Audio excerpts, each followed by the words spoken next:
Thank you so much for joining us for this session that we're hosting. My name is Suwilon Namfukwe, and I am the managing consultant for Elevate Wellness Solutions, which is a holistic wellness services provider based in Lusaka, Zambia. And so this month, we're looking specifically at maternal mental health, trying to talk a little bit more about what this journey looks like and what some of the experiences are that women go through during this process. And today I am joined by two people who are very special to me and very dear to me. I'm joined by both of my sisters, who I'll allow them to introduce themselves here in a little bit, who are not only my sisters and my family, but are also two wonderful mothers. So I'm so honored to have them with me today. It's going to be a very different time because it's very personal, having my family here and talking to them about their journeys. But we hope that it's a great time for those of you listening, and that it's informative and that it's encouraging and that it gives you a lot of validation, maybe even of some of the experiences that you may have had. So before we jump into what we want to talk about, can you guys introduce yourselves? Let's just go in birth order because that just makes sense. So Siwo, do you want to go ahead and introduce yourself? Just tell us who you are. I obviously know who you are, but if you could just share a little bit about yourself with those people that are watching us and joining us today. Well, thank you for that lovely introduction, Suelo. I am the firstborn. My name is Siwo Namfukwe, Siwongile Namfukwe, but I go by Siwo. And I am a daughter of Zambia, Africa.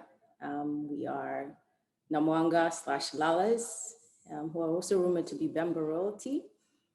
In our ancestry, just want to throw that out there. We are. I'm a Chengelian for life. And I work as a technical consultant at Rockwell Automation. And yeah, God has opened an incredible door for me to have the opportunity to be the mother of a beautiful boy named Elijah. And he's everything. But most importantly, I'm a subscriber and a believer in the teachings of Yeshua. And it's important for me to say that for multiple reasons, but it's going to be pivotal to the rest of this discussion. So that's me. Thank you so much for an amazing introduction of yourself. Tamira, would you go ahead and introduce yourself? Well, I'm not going to top that. My name is Tamira Namfukwe, daughter of Joe Namfukwe and Alice Namfukwe. I am the second to last born in the Namfukwe family. I am a nurse by profession, which I absolutely love doing. I am the mother of an energetic, almost 7-year-old. And I too am a blood-bought daughter of the great High King of Heaven. So you'll probably be hearing a lot of that because, as Siwongile said, it's a great part of our journey and influences a lot about how we live our lives and decisions we make, especially trying to navigate raising kids in this crazy world. Okay, so I'm just going to go ahead and jump in, and I'm going to start by asking you guys a question, which obviously I have some idea of the answers to these questions as your sister. But yeah, just for the sake of people who are watching, obviously they don't know you. Could you guys share a little bit with us about your journeys towards motherhood? So was motherhood something that was always on the cards for you? Was it something that you dreamt about since you were kids? Were you like, man, I want to be a mom when I grow up? What's that journey looked like for you? Tamara, I'll let you go start with that one because you had yours first. Okay, fair enough. So for as long as I can remember, I wanted to be a mom. I've always loved babies, and mom had a preschool, and I loved helping in the preschool, just hanging out with the kids. yeah, I mean, babies are cute, and you have this idea that one day you're going to have your own. And I think for girls, a lot of it has to do with we love dolls when we're little. We like to play with dolls, and a baby is like a human doll, so to speak. So that was always something I wanted. And coming from a pretty big family, 5 kids, it's just, you don't see your life without it. It just becomes something you just assume is going to happen. And yeah, I always wanted to be a mom, always. Yeah. That's one thing I definitely remember about you, Tamara, growing up, is that you always wanted to be a mom. It's like you always said, I want to have a kid someday. Oh, I can't wait till I'm a mom. Oh, I can't wait to have kids of my own. That's something that for you was a very real part of your journey. I know for me, it was different. For me, I never wanted kids and I still don't want kids to this day. But yeah, for you, that was definitely something I remember for as long as I can remember, that you always wanted to be a mom. Sue, what about you? Yeah, so I've always been a tomboy. And I think that may have been part of the reason why, for me, I'm kind of in between. I've wrestled with the desire to be a mother, but also with, the desire to kind of walk in the footsteps of some of my heroes. My son is named after one of them, Elijah.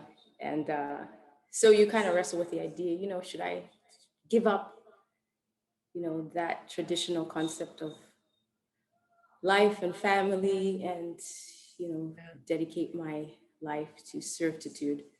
And yeah, so I've had that dichotomy inside of me. I probably will continue to. But so I think having become a mom the way I did is, in some ways, might have been the only way it was ever going to happen for me. Whoopsie. Yeah. Yeah. But I did dream about being a mom when I was little. I always thought about having a daughter, and but that faded away after a while. And then, yeah, just kind of questioned if I wanted to have a family, get married and have a family. But yeah, I went through some things in my life, and I wasn't planning on having a son, but again, like I said, he's one of the best things that's ever happened to me. So very glad to be a mom. Yeah. So for you, so that journey was definitely unplanned and unexpected. You were kind of thrust into the journey of motherhood. It wasn't something that you were planning, something that you were, that you were trying to do. It was something that just kind of happened. So I know, and I can only imagine that brings with it a whole bunch of different experiences as you're going through the whole journey in general. So I guess for you, what was that like, to kind of be thrust into this position where now you're going to be a mom and it's not something that you've planned for? It was difficult, to say the least. I was in a dark place at that time in my life. Not to say everybody in my position is. That just happened to be the reality for me. I had veered off in a direction, where you kind of look in the mirror, you don't even really recognize yourself, because it's just not who I ever thought I would be. And so, yeah, it's just difficult when you're plunged into the darkness to really be able to see the light and to have clarity on which direction to go and what to do. And I was put in this position, and I wasn't sure if it was something that I wanted, and neither was, his dad. And there were a lot of influences in my life that were like, yeah, this is a bad idea. You have options, so you should look into those options. You don't have to have a kid. And yeah, just due to the nature of where I was and who I was, at least who I wanted to, my idea of who I'm supposed to be. Right. I really wrestled with having a kid, and just the shame that came with the hypocrisy of it, especially being a pastor's kid growing up in the church, and kind of the history and the legacy of who I've been as a Christian. That really put me in a tough, challenging position. So I considered terminating my pregnancy and even went to a clinic and had those conversations. The first time I saw my son was at an abortion clinic, getting an ultrasound. Yeah. And that's just, it's heavy, you know, it's definitely, when it comes to things like mental health and mental wellness, I have developed such a deep appreciation and compassion for women in this position. We have different reasons for maybe potentially considering not having a kid. And there was nobody in that place that was happy or smiling. Everybody had this, everyone just had their heads down. There's this overwhelming sense we all had, I think, of a degree of guilt and shame of even just being there. And so that was something that I really did consider. And then the reality of, you know, subscribing to Yeshua's teachings, I had to start dealing with that fact. You know, do I believe what I say I believe? Maybe I've made some decisions that I'm not particularly proud of, but you know, this is a critical moment. We have a life that's hanging in the balance here. Do I believe what I've claimed to believe my whole life? And if I do, now is the time, you know, to show what I believe. And I had an appointment scheduled to terminate, and it wasn't until that morning that I decided, no, I'm going to live out the things that I claim to believe, and that may not necessarily mean that everything is going to work out well for me, but you know, that's okay. And so I got a call saying, hey, where are you? And I said, I'm not coming. And that really started a journey for me, you know, as far as mental wellness and health is concerned. I had to start facing some of the things I was running away from, that thrusted me into this dark place, and start to deal with those things. And that's what began that journey. I wouldn't say I finished that journey. I'm still learning, but it began that journey, kind of facing who I am and facing the things that were making me feel hurt and broken, that I was using all these other things to try and, you know, mask, run away from. And glad I made that decision. But again, like I said, there's a lot of compassion I have for people in this position. I understand why people make, you know, either choice. You know, it's a difficult place to be in. And it's not easy.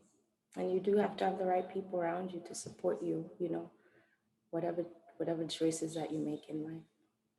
Right. Yeah. And I definitely want to come back to that. I definitely want to come back to kind of the aftermath of that initial stage in the process for you of, you know, battling with, what do I do with this? This is in contradiction to who I say I am and what I say I believe. And here's this choice that I'm about to make about this life that I'm presented with, and then making the decision and choosing what you chose, and then kind of going forward from there. What does that look like? What does the mental support, what does the familial support or just general support for someone going through that look like? And so I definitely want to touch on that, and I'm going to come back to that with you, so if you don't mind, in a little bit. But sure. I do want to ask you, Tamira, for you, what was your journey like towards becoming a mom, having your son? What was that like for you? Oh goodness, that's not an easy question to answer. And trying to figure out how far back to go, how much detail to give, you know, that's always a struggle. I mean, I can relate to a lot of things that was said in regards to making poor choices, not doing things the ideal way, should I say, the way that we're supposed to do, the perfect way, especially growing up as a PK, that it complicates life a little bit. You start to live your life to please other people sometimes. Well, at least that was the case for me. And you really learn how to hide who you really are. And So when you do something that contradicts this image you've built, it's hard to be like, hey, I've made a mistake and I need help. Surround me and give me that support. So, you know, I had those moments where I made mistakes and I wasn't as brave or as strong as Siwa was. I wasn't able to cry out and say, come and help me. So the instinct was, if no one knows about it, then it didn't happen. And I can still maintain that facade that I've been portraying my whole life. You know, so I, you know, made some bad choices, made some decisions that, you know, I live with every day that is still hard to process. And I don't know if I've completely processed all of that. So I won't go into further details right now, but I'll be more than happy to if you feel like we should. So like just trying to do things the right way, you know, got married, probably not the best decision I made, but just that craving, that desire to have a child, and the whole biological clock, it's real, people, it's real. So feeling the pressure of that, you know, got married and got pregnant right away. And it was just something I always wanted. I don't think I saw beyond what I wanted. I don't think I planned or thought ahead, and it was also a redemption, kind of trying to make my past mistakes right through this. It was just, there's just so many things going on leading up to that point. And my son's name is Jaden, which was very intentional. The meaning, it means God will be my judge. God sees all, and God forgives. So for me, it was, I'm the crier in the family. So I'm gonna try not to. Yeah, you are the crying. It's okay. You cry as much as you need to. Yeah, so it was definitely a journey of redemption, getting to the point where I finally had my child. And yeah, it was I don't know how to explain it. Yeah. So I guess for both of you, then, as you kind of embarked on the journey of now, you know, having your boys, having your sons, what did that look like? What did support look like? What did being there for you as you processed through your different emotions? Because both of you had different emotions that you were experiencing even through the pregnancy. So what was some of that, and what would support have looked like, or what did support look like for you through those processes?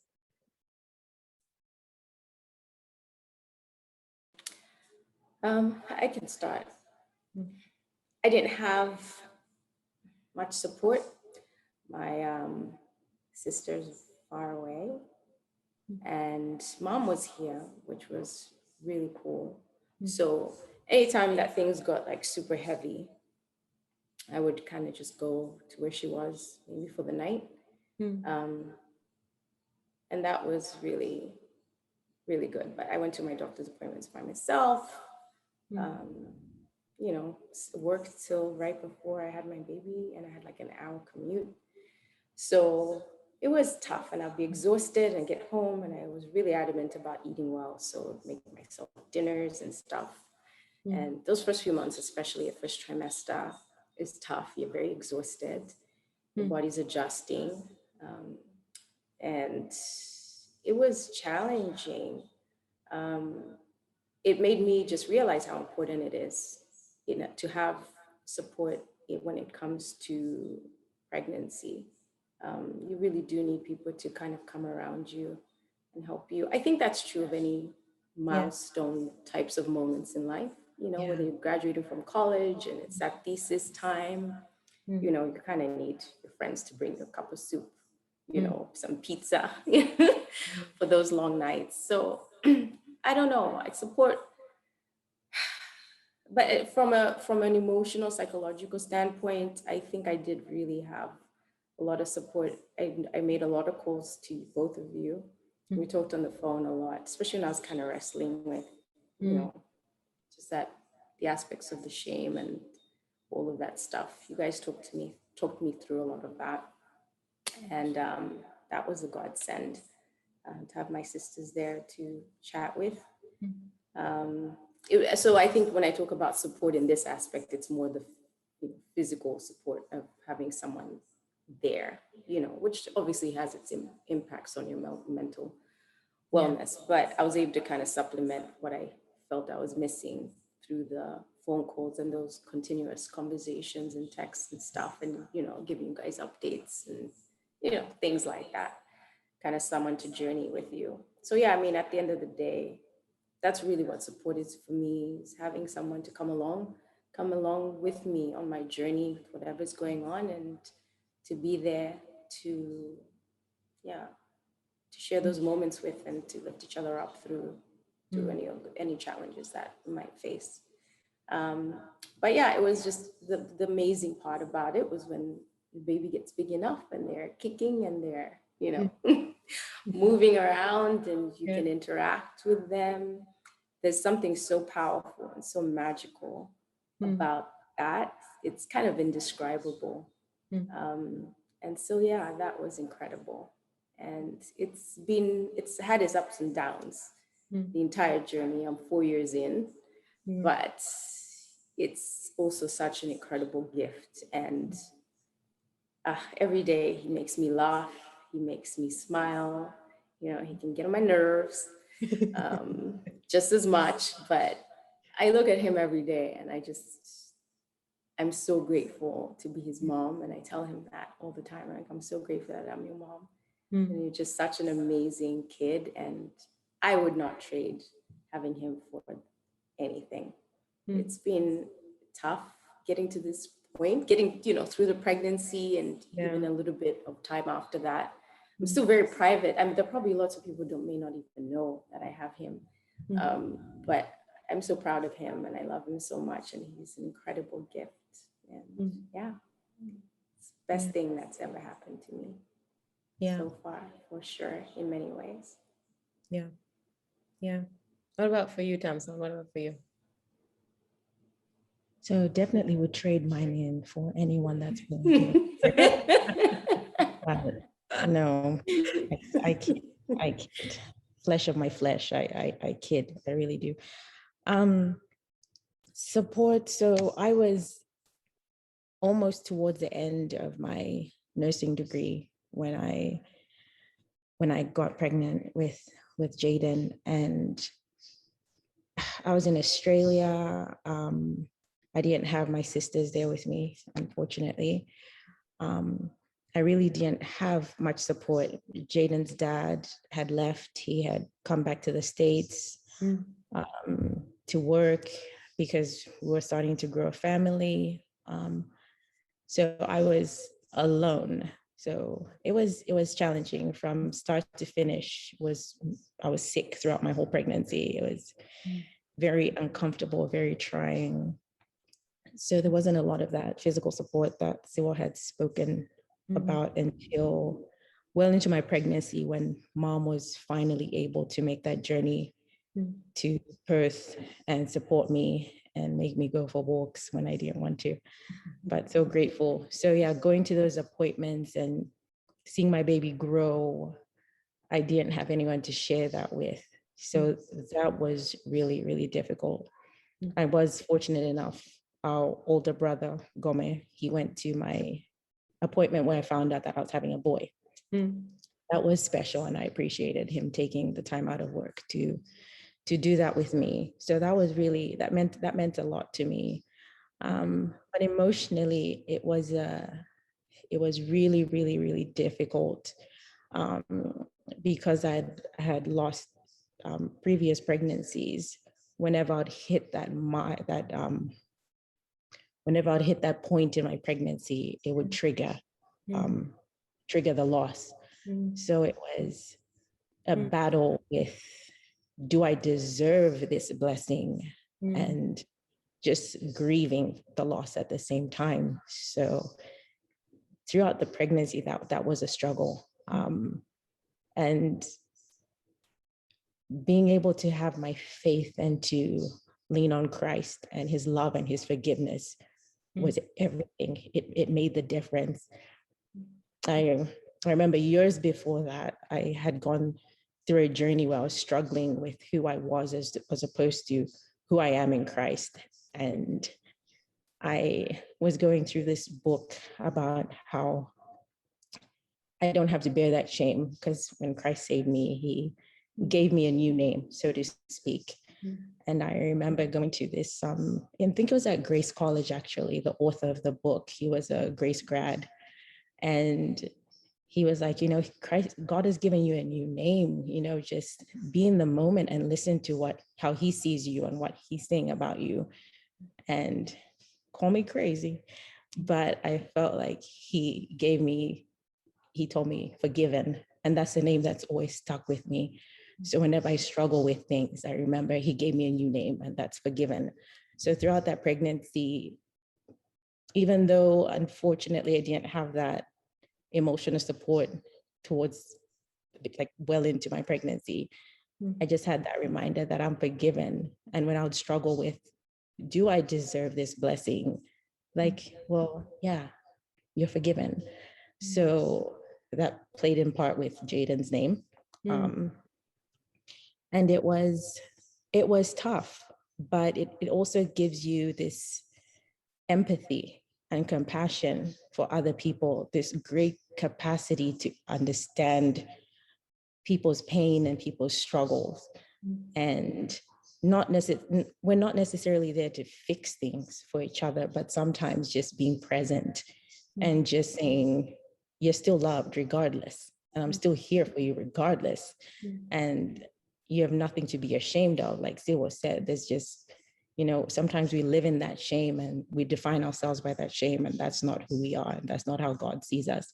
So yeah, my pregnancy it was a roller coaster, emotionally, physically. It was just crazy. And like Siwa said, when he started kicking and moving, and you get to know their personalities even before you see them. So you're like, what does this troublemaker look like? I can tell that he's going to be keeping me up at night, because when I sleep, he's awake. And when I'm awake, that's when he wants to sleep. And trust me, nothing changed. That's exactly how he. So it was challenging, but a growing experience. Yeah. So would you say, because I honestly, like both of you, I wasn't with you guys when you were pregnant. Neither of you were with each other when you were pregnant. And there's definitely that physical distance that existed between, just kind of this inbuilt support system that we have as sisters to be there for each other and to, kind of walk with each other through some of these key milestones in life. But I think if I'm even being honest, like I feel like I don't do it great when it comes to my family. Like I don't necessarily do the support thing great, or show up 150% in every single moment with you guys, or just in general.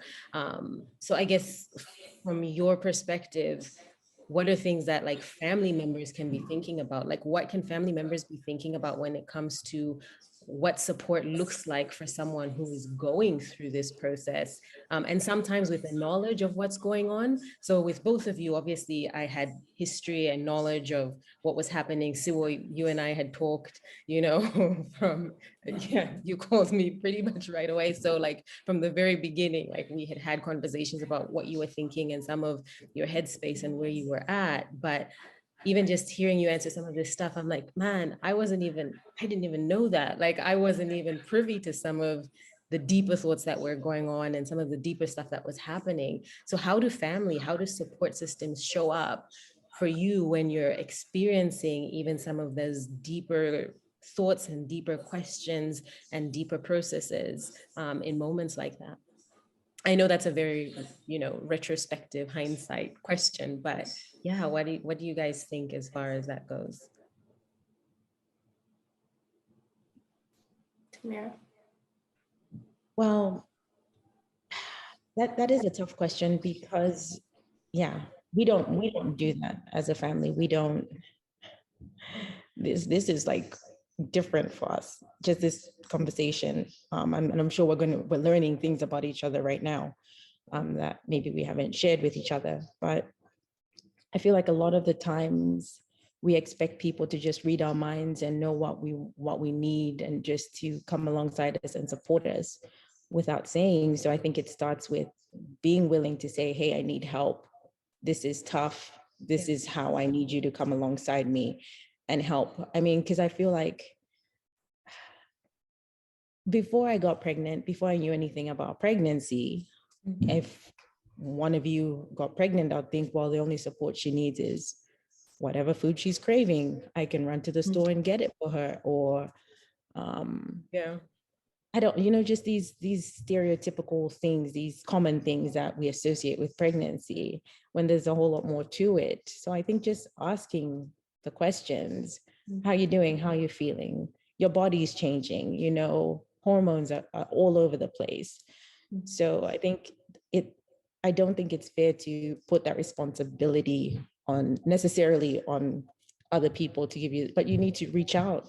I need help. And you don't have to do it alone. And I don't know, just for family, just be willing, just make yourself available. Like, hey, I'm here, whatever you need, I'm here. Make yourself available for anyone that might just create that safe space, I suppose, which easier said than done. I mean, practically, I would have loved to not have had to cook every night. I know we associate like helping people with meals and things like that with, when people are really sick or funerals.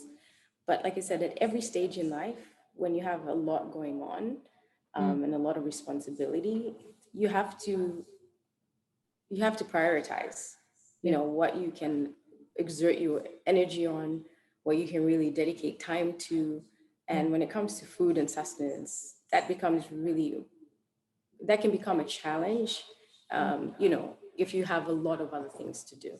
I know, so this might sound silly, but I think that's one of the ways that family can support each other if they're there, say, hey, do you need any help? Do you want me to make meals for a week or whatever? Those types of things can be really helpful. When it comes specifically to pregnancy, having somebody to be there to support you at your doctor's appointments and, things like that, go to the visits with you, that can be really huge as well. And someone to listen through the milestones, if you're excited about something, if you're anxious about something. So my son started hiccuping, that would freak me out, And as someone who'd never been pregnant before, I'm like, what's going on? What is this? So I really needed someone to say, oh, he's just hiccuping. He's okay, without necessarily having to call the doctor and talk to a medical professional to be able to give you some insight into that. So just having somebody to bounce stuff off of is a really great way that you can support people and, in that who are pregnant, women who are pregnant, and be there for them. And just like Tamara said, just, create a safe space where they can feel like they can call you, because one of the things we struggle with a lot during pregnancy is insomnia. So those calls might come late at night. And I'm not saying that everyone should make themselves available. We have lives and jobs and things, but that's another thing you could do. Say, hey, if you're struggling to sleep, if you want to call me, talk, give me a call if something's bothering you. That's just another thing. And like having Tamara mentioned earlier, mom forcing her to go for walks, having someone to go for walks with, I think can be a huge help, especially when you're getting really big and you're waddling around. It's a little awkward and embarrassing, and feels a little less embarrassing, I think, if you've got somebody who's walking with you. So those are just some practical things that I can think of, immediately, that kind of run the gamut of that physical presence, support, being there emotionally. And for women who find themselves in, my type of predicament, I remember I was having a really hard time going to church, and I was so ashamed. And one of the beautiful things that the pastor at the church I was going to said, like, God loves you, and God, is how he feels about you isn't going to be changed by this, so don't be ashamed. Like, come here. We want to be there for you. We want to support you. We want to surround you and love on you. And that was really powerful to me. And because at the end of the day, we're real people going through real things, and we're gonna make choices, which maybe everybody won't understand or support or agree with. And I'm not saying that we shouldn't be challenged about those choices. I think we absolutely should be open to people asking us about our mental process with how we make decisions, the people who are close to us. But I mean, at the end of the day, having people to just support you and love you and be there for you when you're going through something, especially something as huge as, carrying a life in you. That's huge. So I was fortunate in that sense. That was a beautiful response. And even just how you guys responded when I made those calls and talked to everyone, you guys were very supportive and loving and understanding, and, called dad. And that was one of the scary ones. And he was just incredible how he responded throughout the situation, and has continued to be, throughout the situation. So maybe you guys went there physically, but I like I said before, I think I found a lot of support from my family, and I'm grateful. I'm grateful for that. I think we've learned a lot over the years. As a Christian family, I think we've learned a lot about the reality of being human, and this beautiful brokenness that being human is, and how much God loves us in our beautiful brokenness. And our faith is about, loving people in spite of everything, just the way that we've been loved. So I felt that. Yeah. And I appreciate that. And so for both of you, I think, so Sybil, I know that I wouldn't say that you have difficulty asking people for help. I think you're very good at being pragmatic about what your needs are and letting people know what those needs are and saying, hey, this is what I need. And, either you can help or you can't. So that's something that I feel like you would do. So if you needed something, you would definitely say, hey, I need something, or can you help in this way? Even with the discussion of going back to work, it's like, hey, I need support going back to work. Is this a possibility? So you will definitely ask very pragmatically a lot of the times about things which you need. And I would say even emotionally as well too. Tamira, I think with you, it's harder for you to ask for help with things that you need, like especially emotional things. If you need emotional support, it's harder for you to ask unless you really get to that point where you're like, okay, I'm just going to call you up and then we're going to talk about this. But it's harder to ask. So is there really anything that you think could have been done differently as far as getting the support that you may have needed? Or is it just sometimes for some of us, is it just easier to have these discussions in the aftermath and look back on it and say, that was a tough time for me, this is how I got through it, and then you can talk about it then? Could you have done anything differently, I guess? Like, is that even an option? Like, is that even a possibility, given some of your own individual personality tendencies? Does that make sense? It's a really good question. I think it's a good one for you, Tamir. Could have done things differently. I mean, yeah, hindsight, right? Right.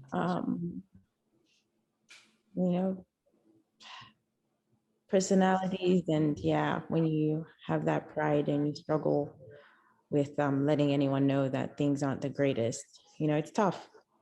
And being pregnant, hormones, they mess you up. They can make you super mean. And just, and I think sometimes people just don't want to be around you too. Like, man, like I know Jaden's dad, oh gosh, I mean, things I said and things I did and expected him to know certain things without me saying them. And I think that also, it makes it tougher to love on someone who's pregnant. It makes it tougher to be around someone who's pregnant because we are not nice people. But in all fairness, we are growing Hey, I another was nice. being I was in our neutral. bodies. Okay. You're growing a person in your body who's taking every, bit of your, anything nutritious that may be in your body, they take it for themselves. So, it makes you angry real quick and you have these instant cravings. And if they're not met, so I can, it's tough. And that's such a tough question, because with my personality, it's just really expecting everyone to be able to read minds, To it, yeah. It would come alongside me, and just, I don't want to have to ask. But definitely asking is a huge thing, being able to make your needs known. I mean, in the perfect world, someone with my personality, as soon as I say, hey, I'm pregnant, everyone who loves me will go and research the best ways to support a pregnant woman and just do everything. Just every day, try everything on the list and see what sticks. Color all your bases. Yeah, but that's just not realistic, right? So I don't know. I don't know if I even have an answer to that question. I don't know if there is one, at least not for me. Yeah. I don't know. So if you have anything. Yeah, I mean, I learned a long time ago that you can't expect people to read your mind. You can't hold people responsible for conversations that you've only had in your head. You can't start arguments based on conversations you've only had in your head. Yeah. That was can. I mean, you can, and people do. That's true.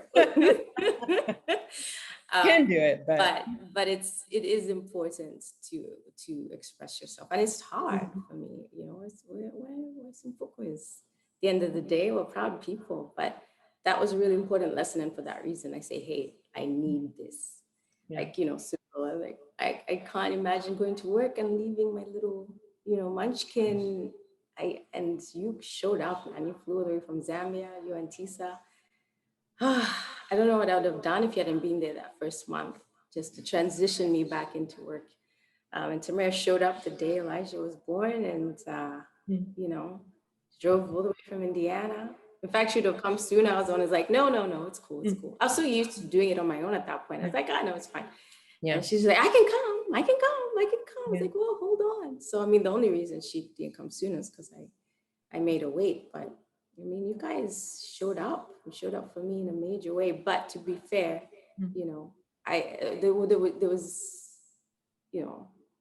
I think you guys would have done that regardless. I think you guys would have asked. But I also had to say what my needs were. So, yeah, I think there's a duality there. I think there's an importance. There's a necessity to ask.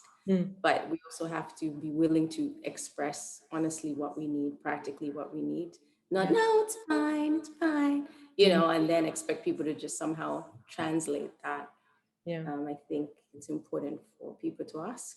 And I think it's important for people to say. And I don't think I'll do anything differently because I asked and some people said no. Some people showed up. Yeah. And that, it is what it is. I think I wish I would have enjoyed the pregnancy more and wouldn't have let that mental, the challenge of the mental side of it, the shame side of it, just take away the joy of it, which is what ended up happening for me. And I can't rewind the time now. So that's really the main thing I would have done differently. I wish I could have gotten past that sooner, but hindsight is 2020, and you go through what you go through, and it is what it is. But yeah. I hope that answers your question. Let me know if we could answer it better. No, it does.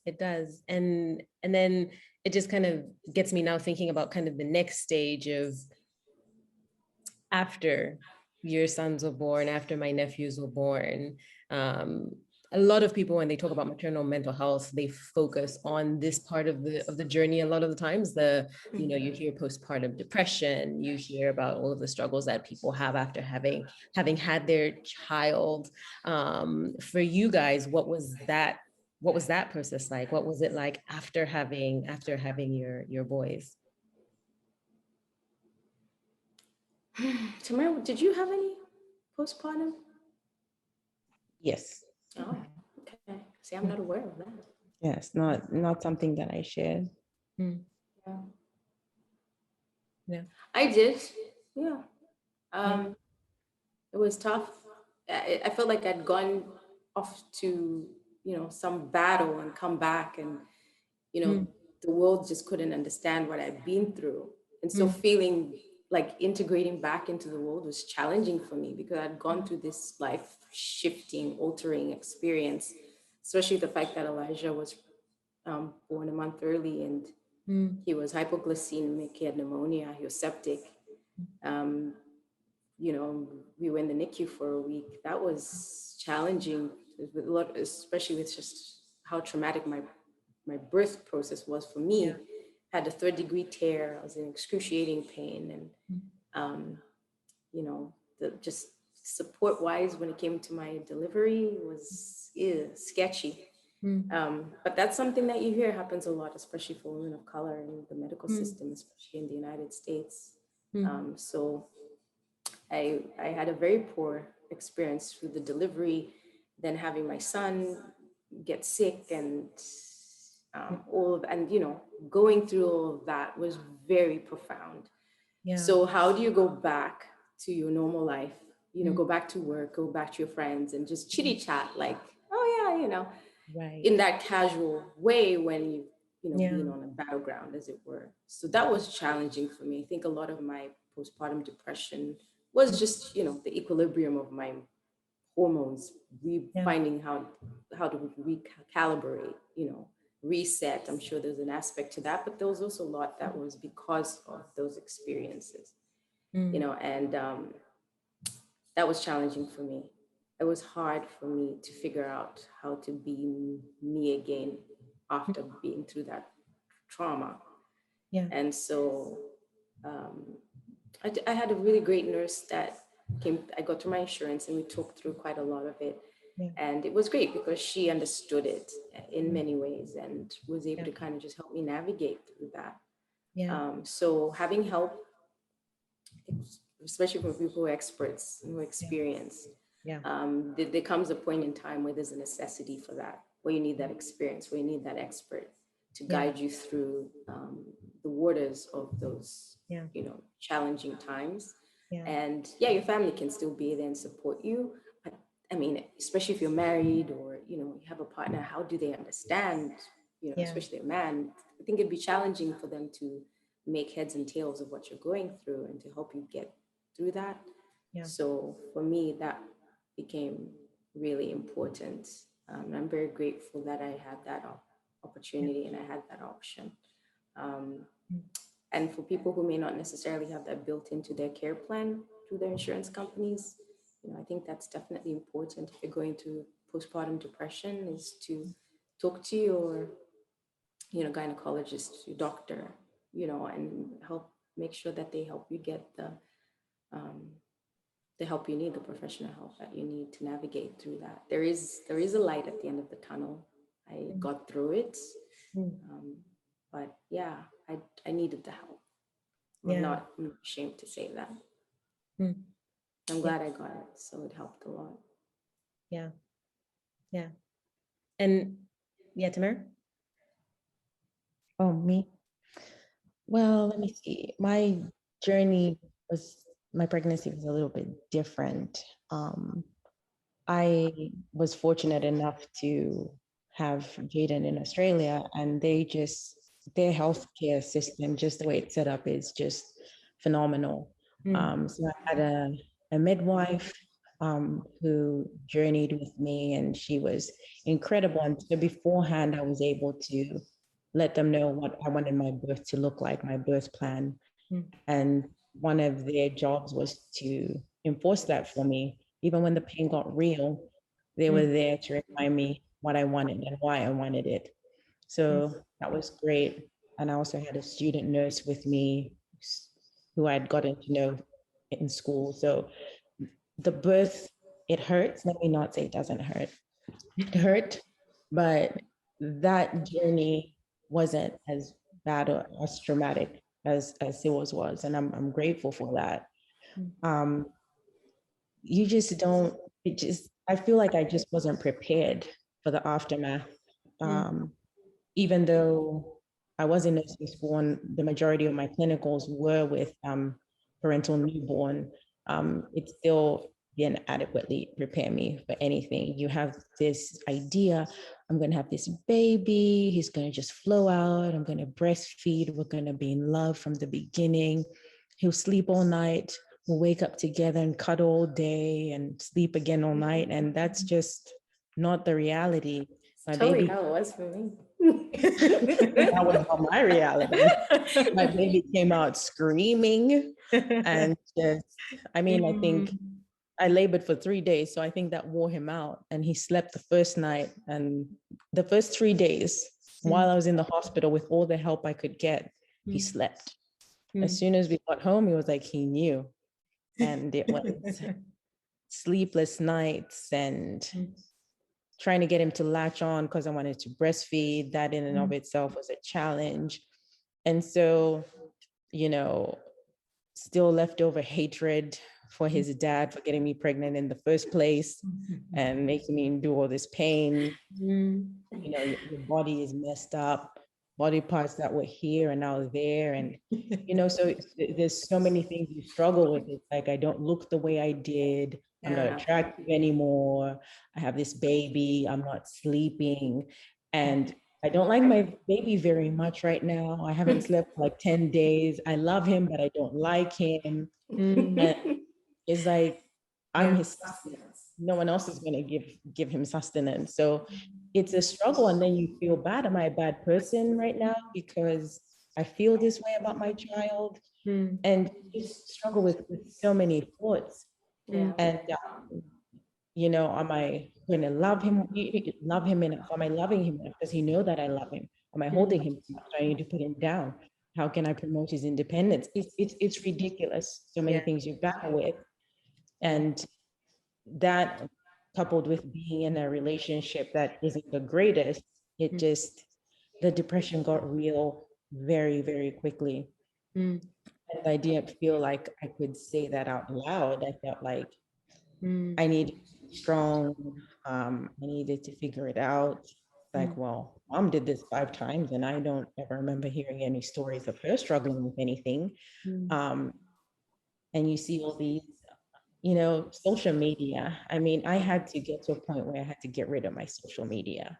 You see these people living their lives, these perfect lives. Oh, I'm pregnant, baby number 3, holding the other 2 in the arms, and everyone's smiling. You know, no puke on them. You know, it's just the reality.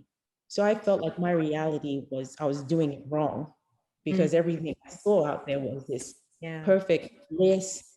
You know, they don't tell you about the baby acne phase. You know, I know every mother thinks their baby is beautiful, but there was a time when my baby was hit. The baby acne, they lose their hair and then the cradle cap, and it's a hot mess. But you don't see those pictures out there. So it's so much the reality and what you see, they contradict themselves. And so I struggled with that. And I felt like I was doing things wrong. And I was depressed for the long time. Then that depression made me stay inside. So I wasn't going out to the park with all the mothers and running, you know, and it was a lot. And granted, I probably should have reached out to someone and said, hey, guys, I'm really, really struggling. Because from my nursing background, I knew what was going on. I just was ashamed to let anyone know that this is what's happening. Just didn't get that support from my son's dad. And so it was a struggle. It was tough. My fault, because I know you guys would have helped out if you could have. So my bad. Yeah. But I think you make a very good point, or you bring out a very real reality for a lot of people, that you may even have a knowledge of what's going on, and you may have an understanding of what you're going through, but something just holds you back, and you just can't reach out. You just can't say, hey, I need help. The shame kicks in, the guilt kicks in, and you just feel like, you know what, I just have to deal with this on my own. And I think that is more of a reality for a lot of people than actually reaching out and saying, you know, I actually need help. Um, and I think of like a context here in Zambia where,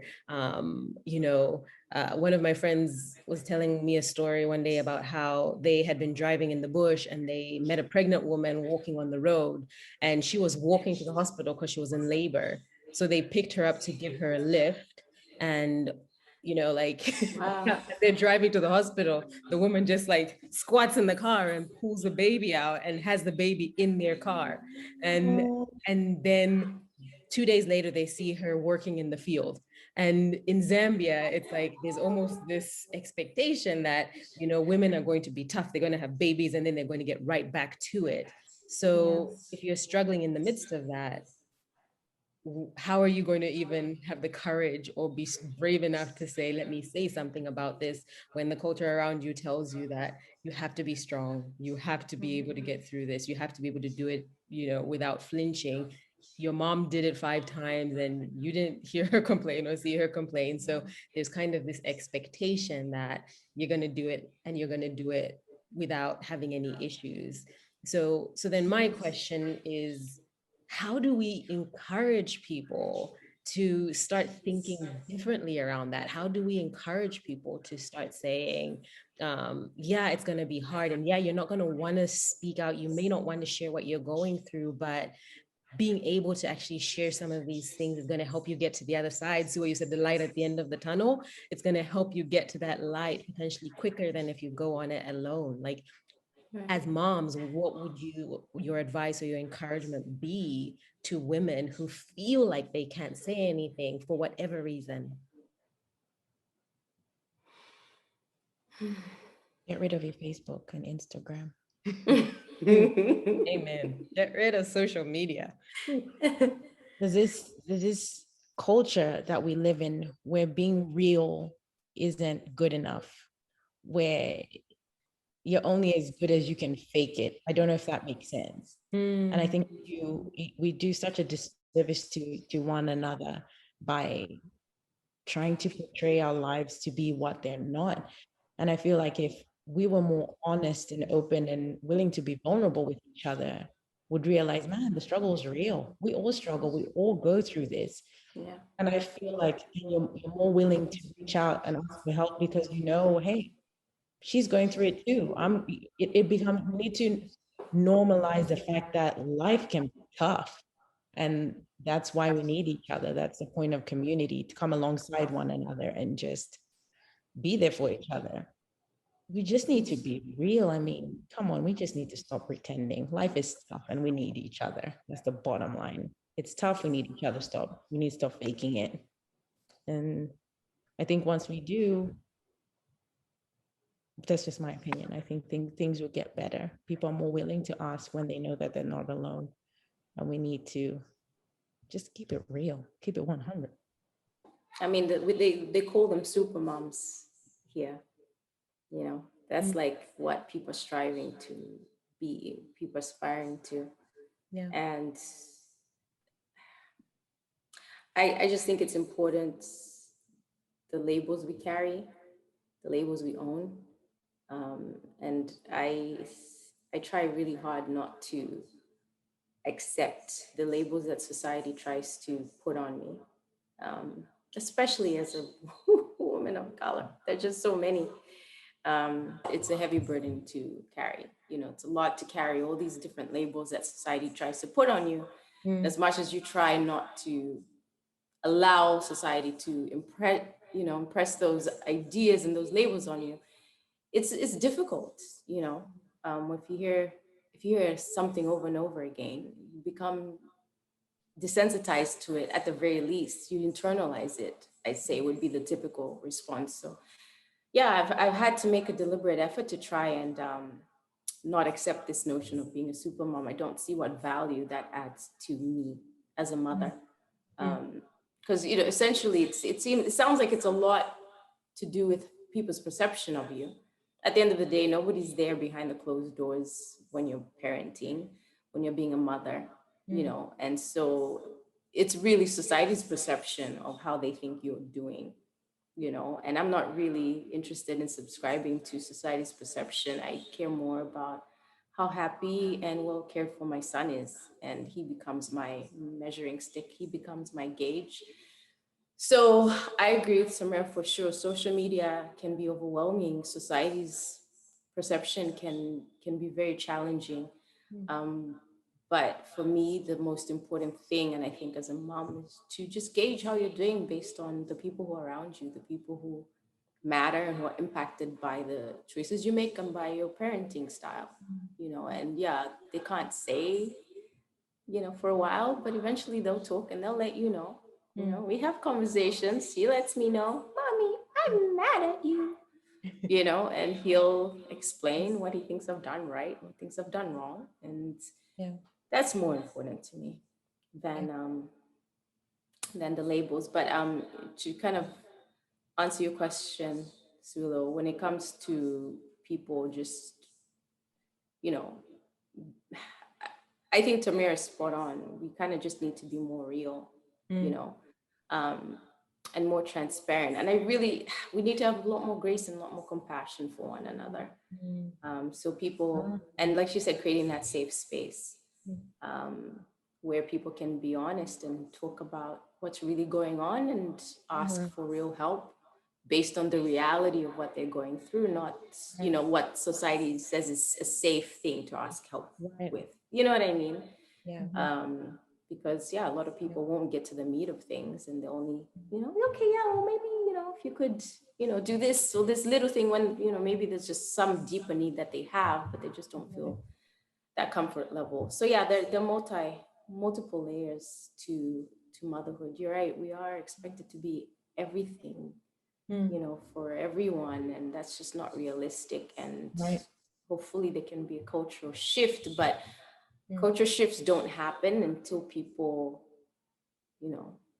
force them to happen by doing something different. And maybe these kinds of conversations aren't glamorous. This isn't a sexy conversation we're having. We're trying to be as honest and transparent about our journeys as possible, and hopefully having courage to be honest, and also having courage to honestly ask for help. I don't think I think it takes a lot of courage, especially in a world where you're trying to live up to an unrealistic expectation.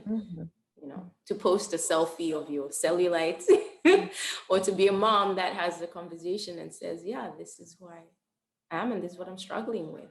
And that's okay. It just takes one person to start that, hopefully, and to just have that courage. And, and hopefully enough people can be willing to be that one. Yeah, my name's Tamara. I'm a mom and I have cellulite. I've started it. There it is. You saw it here. A lot of other things as well. You saw it here first.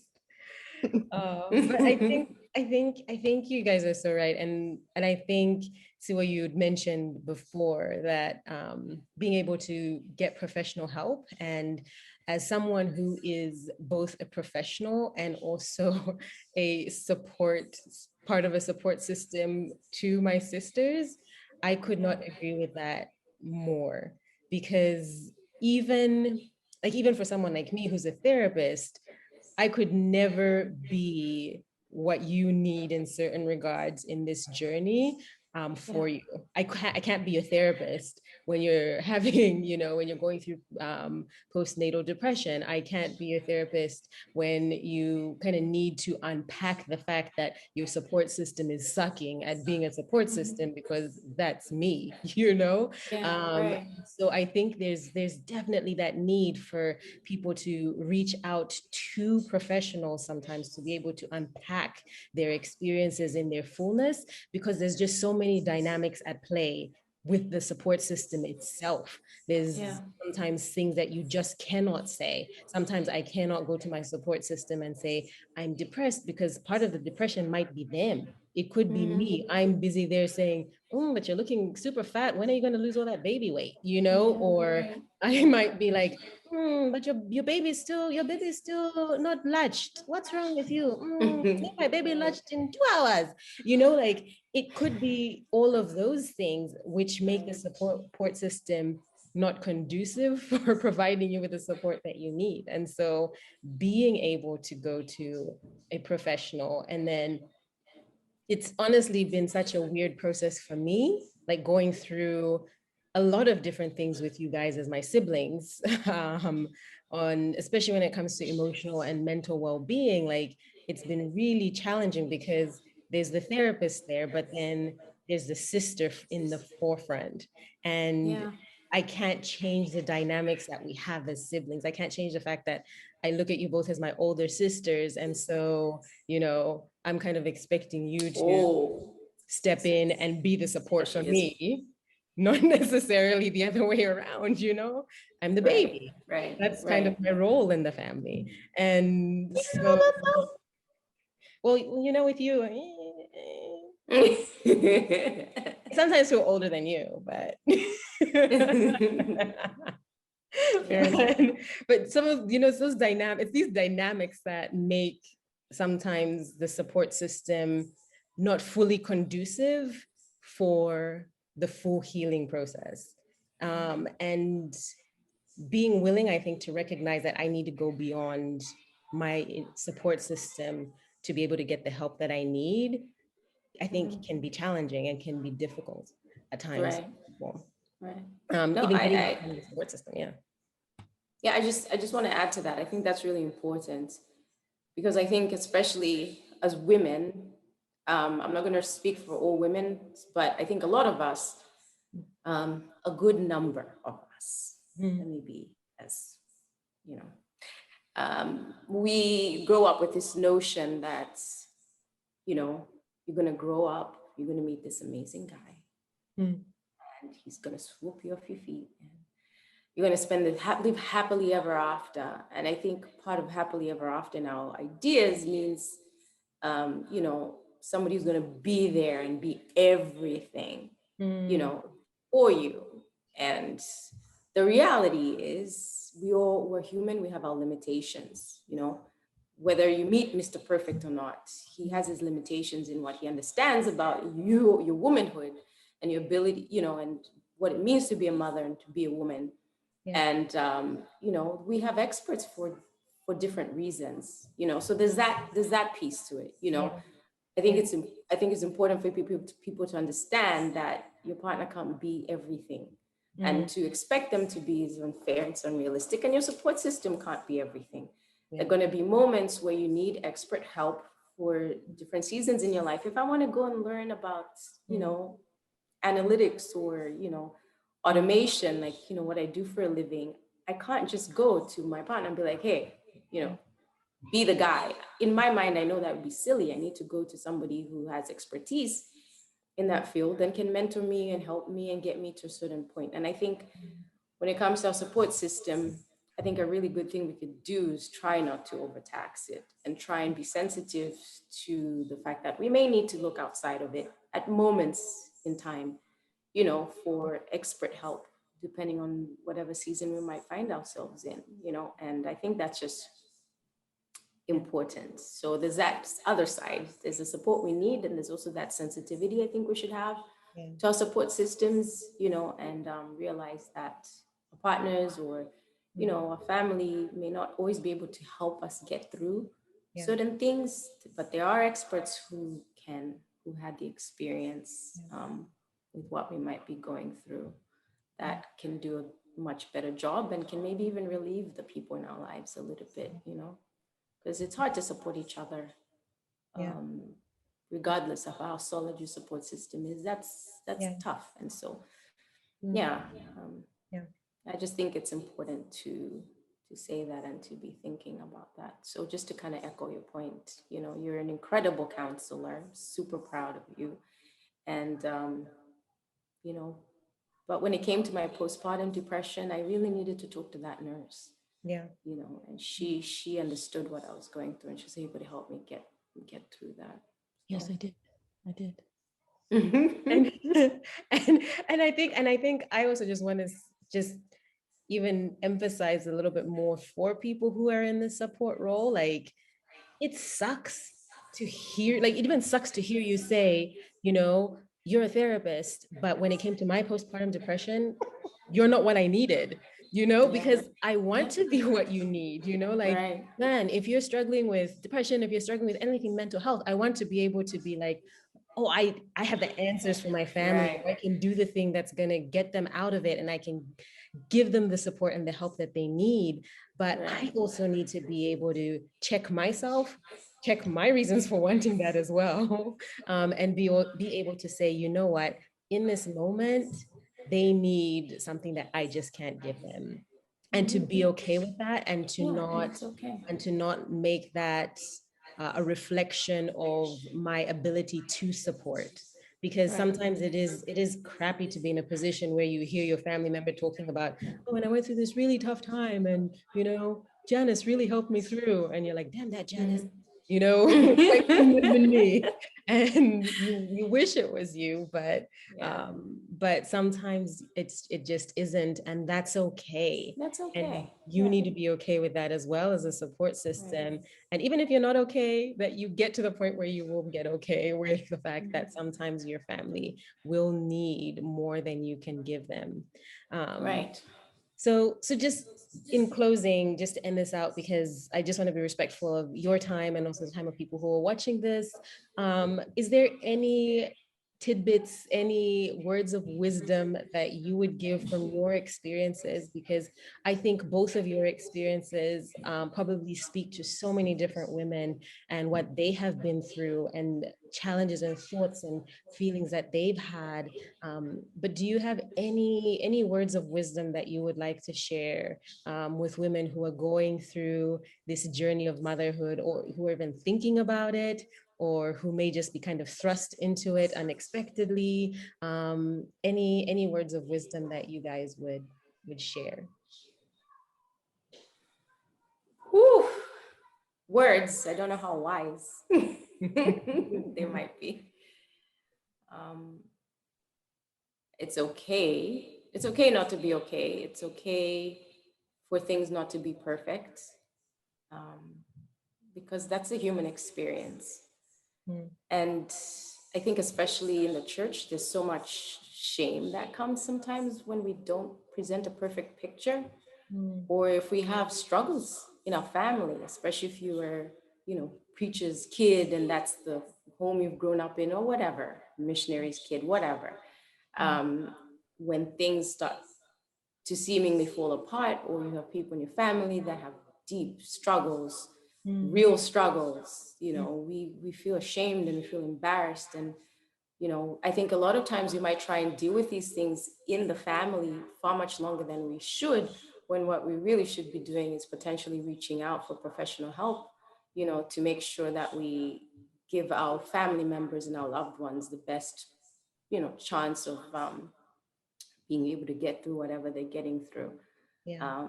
So again, kind of circling back to what Tamira said about creating that safe space. But I mean, so there's a lot of culture shifts that need to happen, culture as a whole, when it comes to social media.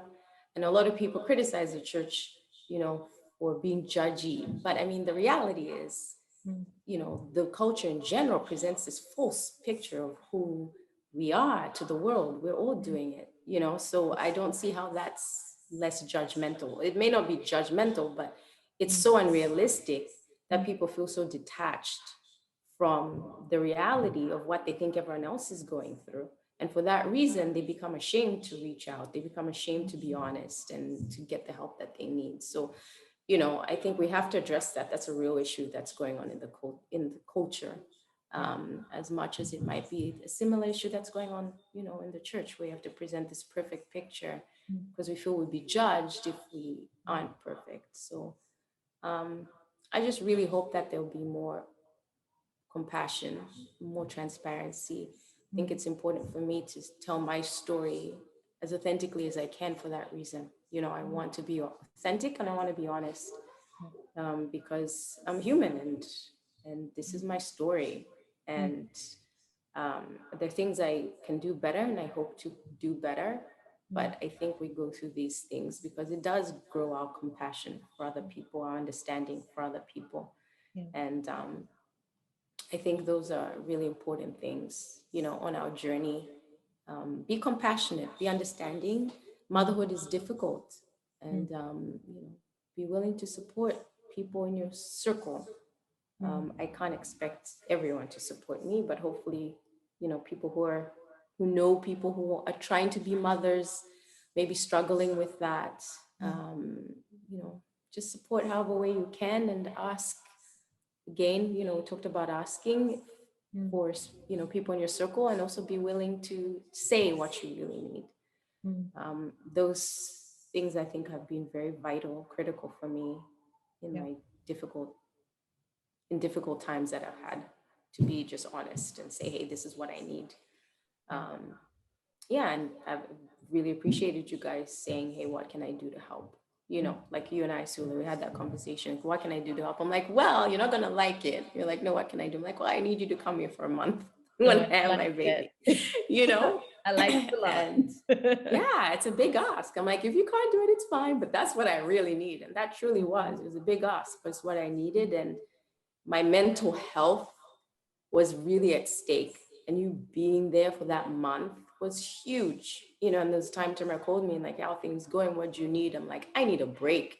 And she's like, okay, say no more. I'll be there in a couple of hours. She drove all the way from Indiana to just give me a break, just take the night out, you know. And but you see, there's that balance there. There's me saying what I need, but there's also you guys asking. But there has to be that willingness to come alongside someone, and that openness and transparency to say what you really need. Yeah. Because that's how we get to where we need to be. And for mental wellness and health, that's huge. Because if you couldn't do it, you know, at least now I maybe can reach out, look somewhere else, or, you know, again, get whatever help I need. So honestly, transparency is key, and asking and being there to walk with somebody through things, I think is what I would say.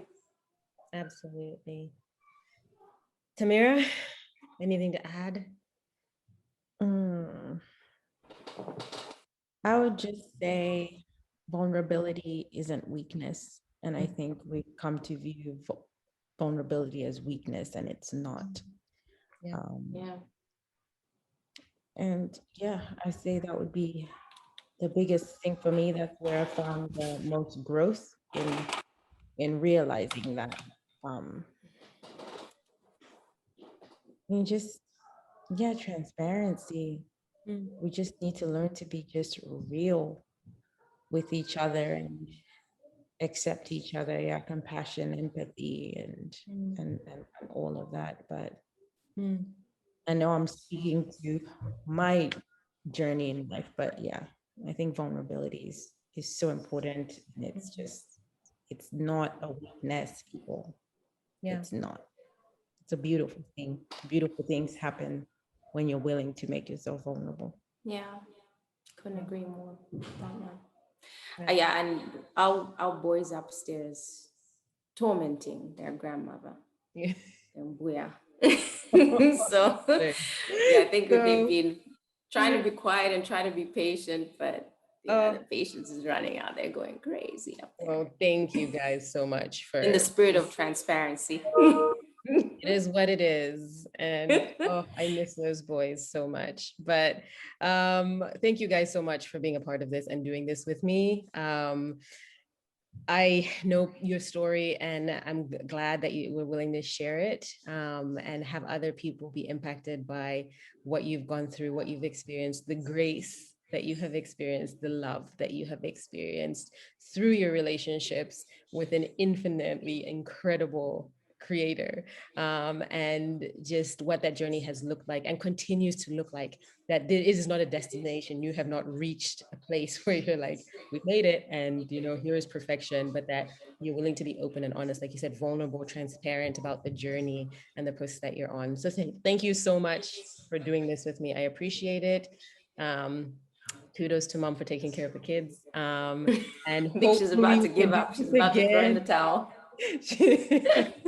Don't go crazy. So thank you guys so much for being a part of this. I really appreciate it. And if anyone is watching this and you have any questions or you want to talk more about your journey and your process and what your experiences have been through the journey of motherhood, we would love to be able to talk you through it and to walk you through that. So please do not hesitate to reach out to Elevate Wellness Solutions, and we would be more than happy to support you in the best ways that we can. So thank you so much for taking the time to watch this, and wishing you all the best. For those of you who are on the journey already, all the best as you continue. And for those of you who are thinking about it, all the best for you too.